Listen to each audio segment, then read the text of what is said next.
Assalamu alaikum. My name is Dr. Fab from Pakistan Positive League. I'm the chairperson. I'm a blogger, and right now I have a few cents to comment on the current UNGA session that is taking place in New York. That's technically hijacked by the U.S. hierarchy because looks like that this is a session which is supposed to be open and fair for everybody, for the whole world, which is supposed to be neutral, impartial, which is supposed to give away verdicts and give away decisions that suit not just one country or a few nations, but that are in the interest of the entire globe and the entire earth. The reality is this, that we're looking at Russian delegates being not given visa to US to attend this session. We are looking at the Iranian rulers limited significantly, and so we're looking at significant intimidation and bullying of this session by the US rulers and the US regime of Trump, that is technically manipulating the entire session to its own advantage by limiting the movement and limiting even the access of its own perceived enemies. So this is not a neutral session. This is not really how things are done when you're talking about fair and impartial decision making that is in the interest of the entire globe and not just in the interest of one country. US has been hosting the United Nations General Assembly sessions for years.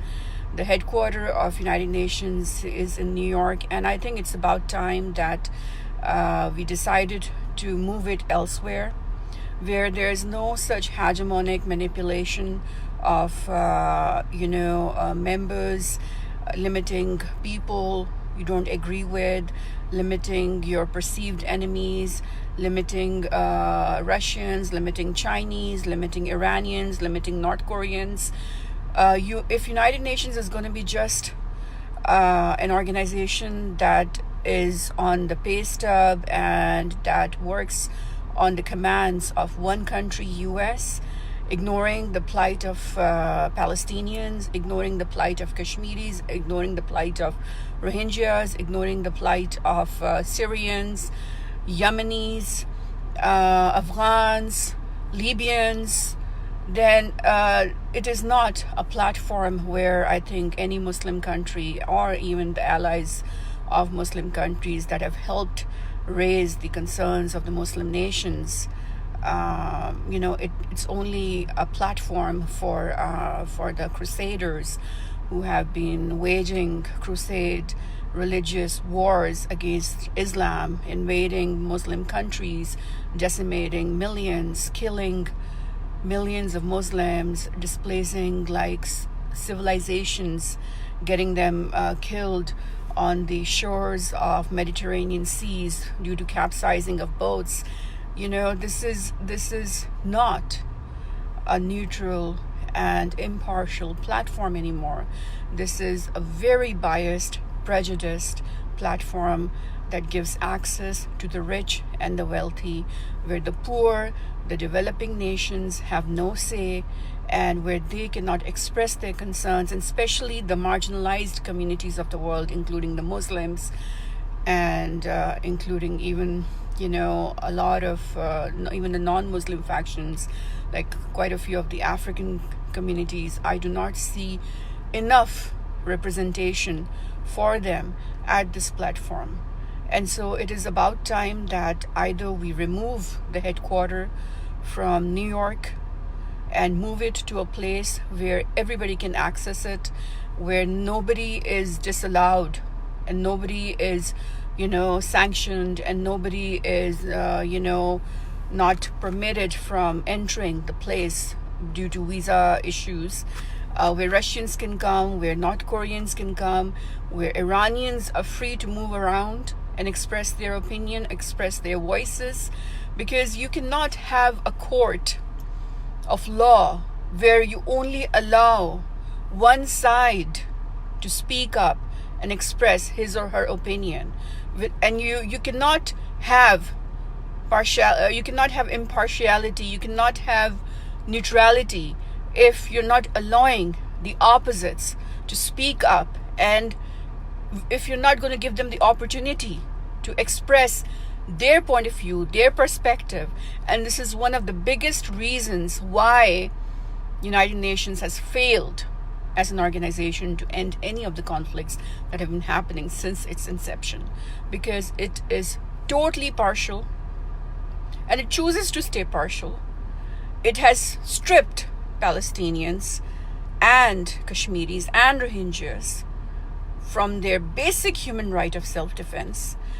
Any element of self-defense by them, if they bear arms to try to defend themselves against aggression of Israel, against aggression of India, against aggression of the Burmese army, it is called militancy. It is called terrorism. And so how can you expect impartial, neutral opinions and voices to be heard if you've already been perceived as promoters of terrorism, as terrorists, because your self-defense is considered terrorism, because you're not even given the basic human right that the other non-Muslim world is given. They have the right to defend themselves against aggression, but Muslims do not have the right to defend themselves in Palestine, in Kashmir, in Gaza, in Burma. And look at what's going on in Yemen. How can you expect a tangible, effective resolution to come around if you're not going to allow Iranians to move around freely, to be able to speak up, to be able to raise their concerns, to be able to talk about? They're offering an excellent solution called hope, where they are offering an olive branch to the rest of the world, especially the Gulf states that are directly linked with this conflict, but their voices are not even heard. They're not even audible because their movement, their voices are so limited. The US does not want peace. They want to continue to sell weapons. They want to continue to make money off the energy companies of Iraq. They want to continue to make money off the oil wells of Iraq. They want to continue to plunder Afghans' precious mineral resources. They want to continue to cultivate poppy and make Afghanistan the narcotics industry that it is. They want to continue to benefit the drug cartel. So they will not allow Iranians to have adequate access to this platform. They will not allow Russians to have adequate access to this platform because they do not want the Syrian issue to be raised. They do not want the rehabilitative process of the Syrian refugees to be raised adequately at this platform. So this is not even the right platform anymore to resolve the conflicts, to talk about the conflicts, because this has become just the housemaid of the United States. And if we are to be able to end conflicts, if we are to be able to talk about peace, we need to find an alternative platform where all the people of the world can gather under one roof without any limitation of their access, without the fear of not getting visas, in a place that is open, that is willing to embrace people of all nationalities, people of all colors, people of all backgrounds, people of all religions, where we can talk openly under one roof, where we can discuss why peace is becoming so difficult to achieve. What are the limiting factors? Why Tony Blair, why Bush, why Dick Cheney are still roaming free in spite of their war crimes in Iraq? Why aren't we regulating the military contractors? Why aren't we sanctioning these notorious energy companies that, like the Halliburton and the Jenny company of Dick Cheney, that are abusing the US Congress and abusing the US Constitution to wage more wars in the Middle East, making peace more elusive than ever? using the agenda of the Crusaders, of the Knights of Templar, using the agenda of the Illuminati, the Freemasons, just name it, using their fascist ideology, now using the fascist ideology of RSS, which is an equivalent terrorist organization, against the Muslims in order to make more wars, in order to make more money from wars, in order to occupy more oil wells, in order to plunder more nations, in order to decimate millions and millions of more Muslims. This is not a platform for Muslims anymore. This is a platform created by the non-Muslims, for the non-Muslims, and it is of the non-Muslims. If it were a platform for the Muslims, it would have allowed them free access. It would have allowed them free voices. It would have listened to them. And most important is that it would have given them the basic human right of self-defense against Israeli aggression, against Indian aggression, against Burmese aggression. When you strip an entire population of people, when you take away their right of self-defense, you tell them, if the Indian army is showering bullets on you, let it be. Don't do anything. We'll think about it. We'll work about it. We'll do something. If the Israeli army is abducting your kids for organ harvestation, don't worry about it. We'll take care of it. We'll think about it. For 72 years, you've seen your kids getting their organs harvested, getting abducted. It's okay. We'll talk about it more and more. We'll figure out a peace solution in time, maybe in another 72 years. But you are not supposed to bear any arms. If you bear arms, if you decide to bear arms or bear an army, you are a terrorist. You're a militant. You have no voice at the United Nations. You have no power at the United Nations. You're going to be sanctioned because you're not allowed self-defense. When you have a platform that disallows the self-defense of entire population of a country, how do you expect impartial and honest and fair decisions to come around to work for global peace? This is why United Nations is a failed platform. It has been planted by the notorious elite who wanted to govern the world, who wanted to control the world, who wanted to displace their enemies, who wanted to attack, plunder, invade, decimate, displace people all over the world, dehumanize, do what they wanted for their profits, for their own bank balances. This is why United Nations was created, for only a few countries of the world. It is not for the rest of the world. So don't tell me that this is a platform that will solve any of the conflicts that are being discussed right now. Kashmiris are still sitting in a state of siege. India is not being sanctioned. India is not being boycotted, let alone being confronted. There's not even a single resolution allowed to be processed against India at the United Nations General Assembly Council. Why? Because the Indian lobby is in bed with the Israeli lobby that is strong enough to influence the Trump administration to play its intimidating role at the United Nations. If the Russians are not allowed to even enter New York and the United Nations Security Council or the United Nations General Assembly session to express their point of view,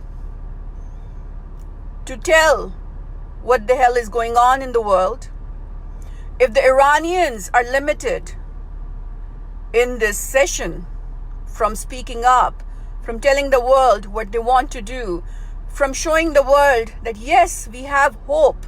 We are starting a project by the name of Hope, where we are asking our neighbors in the Middle East to come to the table, to become our partners instead of becoming our enemies. But that's the thing.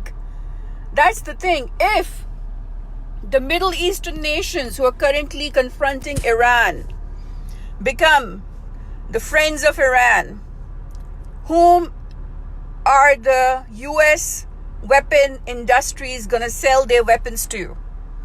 They are making a fortune. They are making trillions of dollars in their weapons sales to Saudi Arabia right now for the Yemen war, and the total animosity of Saudi Arabia against Iran is really profitable for the White House. So they are going to make sure that peace never happens, because peace is not profitable. And so they're limiting Iran. They're calling at every stage that Iran is a terrorist. Don't listen to Iran. Iran is a terrorist. Iran is terrorizing the world. What the hell are you saying? Iran has not invaded a single country compared to US that has invaded more than half of the world with military bases in almost all of the world countries, except for I think 4 or 5. And you're calling Iran a terrorist? Seriously?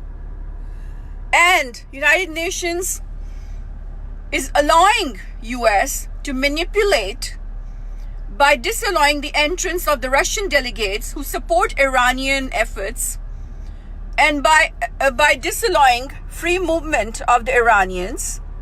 So what is this? United Nations is only a representative of the US government. It is not a representative of this world or any of the world nations. So how do you expect any results to come out? Now I'm going to talk about the Kashmir conflict.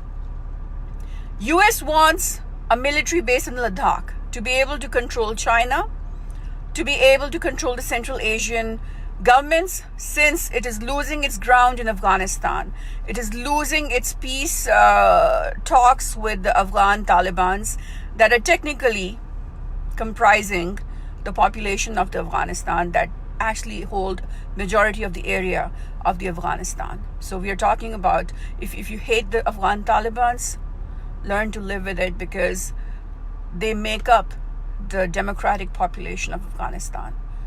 That is what Afghanistan is. Afghanistan has Afghan Talibans. They are the people of Afghanistan, and they were willing to talk about peace with US. They were willing to talk about partnership, talk about end of escalation of violence with United States. Had it not been for Dick Cheney, had it not been for all those drug cartels, for all those corporations that have $1 trillion worth of vested interests in Afghanistan right now, because they are eyeing the precious $1 trillion wealth of Afghanistan in the form of precious minerals. So they violated this whole pact and accord by planting Blackwater. What is Blackwater? It's the same mercenary company that was used in Iraq, that is a paramilitary organization that does its own parallel war, and that the US has used from time to time. Lindsey Graham and all these warmongers, they planted Blackwater in Afghanistan, violated the ongoing peace talks, that infuriated the Afghans, who were like, how can you have paramilitary forces invading, infiltrating and attacking and occupying our territories, and at the same time expect us to believe in your so-called peace talk? So this is why the whole contract was ended, and the possibility of peace was prematurely terminated to benefit the corporations of US. Now let me be very clear over here. Kashmir and Afghanistan conflicts are unanimous. If you think that you can have peace in Afghanistan and not peace in Kashmir, you're wrong. If you think you can have peace in Kashmir and not in Afghanistan, then you're wrong too. They are both strongly linked. In 1948, when the whole thing started, when the Kashmir conflict started, it were the Afghans who basically went to liberate the Kashmiris from the Indian aggression. So they have been part and parcel of the struggle of Kashmiris since day one. And India knows It is not fearful of Pakistan, it is not fearful of our nukes. It is fearful of the Afghans. And it has since day one tried to occupy Afghanistan, to neutralize Afghanistan, and to use it as its proxy ground against Pakistan to be able to have control over Kashmir, to make sure that the Afghans don't get an opportunity to come back and try to liberate the Kashmiris from the Indians. And in order for them to be able to achieve that, they had to come up with an excuse. So the excuse was terrorism. They planted the Mumbai attack. It was a false flag attack. It was done totally. Now there is significant credible data to support that it was an inside job by the Indian government in collaboration with Mossad and even CIA for them to find an excuse to go to Afghanistan, to occupy Afghanistan, to control the Kabul regime, to have a dummy regime that will give leverage to the Indian government, to the fascist Indian government against the democratic people of Afghanistan, and that will control and contain the Afghans from coming back to Kashmir to try to liberate them. And so this is what we are seeing right now, that India has invested 100% in using Afghanistan as its proxy ground against the Kashmiris, against the Pakistanis. It has harbored terrorist cells, and there are open public disclosures of Ajit Doval where he's openly publicly expressed that he is bidding for the terrorists, and when he bids higher, he hires them to be used against Pakistan, to be used against his enemies. So this is happening, and he's openly admitted to this, that he bids higher, he buys terrorists from Afghanistan, and he uses them against Pakistan. This is what the role of TTP has been. So you are not going to see peace till there is peace in Kashmir. But the definition of peace should not be that US wants its military base in Ladakh to be able to control China. The definition of peace should not be that the European Union and the Zionist lovers, they want their colony in Kashmir. Peace should be impartial. Peace should be neutral. Peace should be without any vested corporate interests, without any agendas that ask for a global domination. Peace is not something you can attain by putting forward your personal corporate profits first. So this is why we are not able to see it. US planted the entire Article 370 in collaboration with Israel. US put forward Modi. US encouraged RSS, that is a known terrorist organization, because US wants its military base in Ladakh against China. And US wants to control the Central Asian countries. US wants to control China. US wants to control Iran, Afghanistan, Pakistan, after it loses its ground from Afghanistan totally, which it is losing, because it is losing a war to Afghan Talibans. And the world is watching this silently and just nodding their heads like zombies, like literally empty-headed vessels. They're just absorbing all this shit that is happening at the United Nations General Assembly, where Iran is called a terrorist, where Russians are not allowed to come and talk and express their opinion, where China is demonized, in spite of the fact that China has not waged a single war in the last few decades. I would say even in the last half a century, China has not invaded a single country.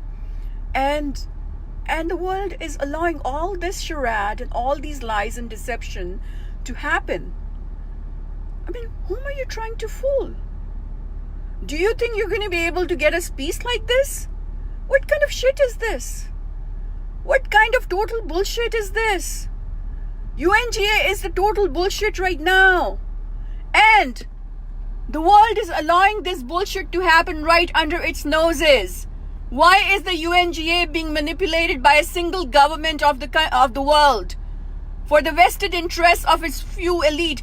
Americans do not want any more wars. Talk to Code Pink, talk to Veterans Against War, there's so many organizations in US working against war, working for peace with Iran. So who wants a war?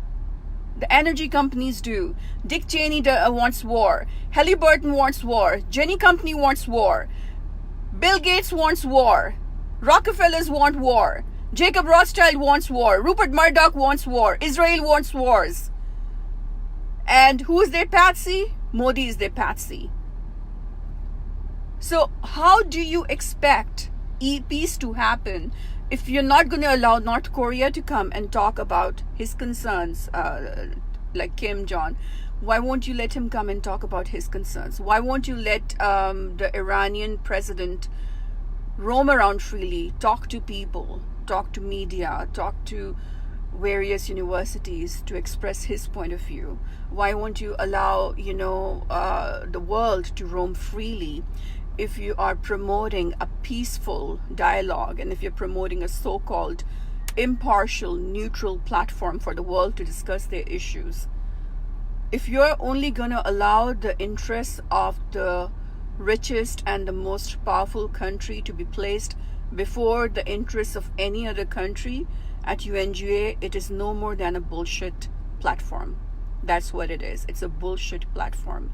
And it's about time that we, the world at large, decided to take our issues to another platform, build a new platform, build an alternative, healthy platform where our voices are heard, where no one is discriminated against, no one is threatened, no one is bullied, no one is intimidated, no one is sanctioned discriminately, no one is given all this bullshit because of the hegemonic agenda of a few rich, wealthy nations. It's about time, because we just have this one earth and planet, literally. I mean, we're talking about climate change, but what about nuclear war that's about to happen between India and Pakistan on the issue of Kashmir? What about the nuclear war that's about to happen between Israel and Iran? Iran has capability to build a nuclear bomb within hours. Its nuclear scientists have publicly disclosed that. They have chosen not to for the sake of peace, and right now they're offering an olive branch to all their enemies. But peace is not profitable for Dick Cheney. Peace is not profitable for the energy companies and for the MIC. No one is talking about regulating the military contractors at UNGA. No one is talking about impeaching and petitioning the war criminals of the Iraq war. No one, and what happened at the Guantanamo Bay. No one is talking about that at the United Nations General Assembly Council. No one is talking about what Modi has done to its minorities, including Christians, Dalits, Sikhs, including Muslims, including the Assam dwellers, what it is doing to like millions and millions of Indians, not just the Kashmiris. Nobody's talking about profiling RSS as a terrorist organization because of all its terrorist activities against the Indian minorities and against the Kashmiris. No one is talking about it just because it is not profitable. So bullshit, UNGA, bullshit. That's all I have to say.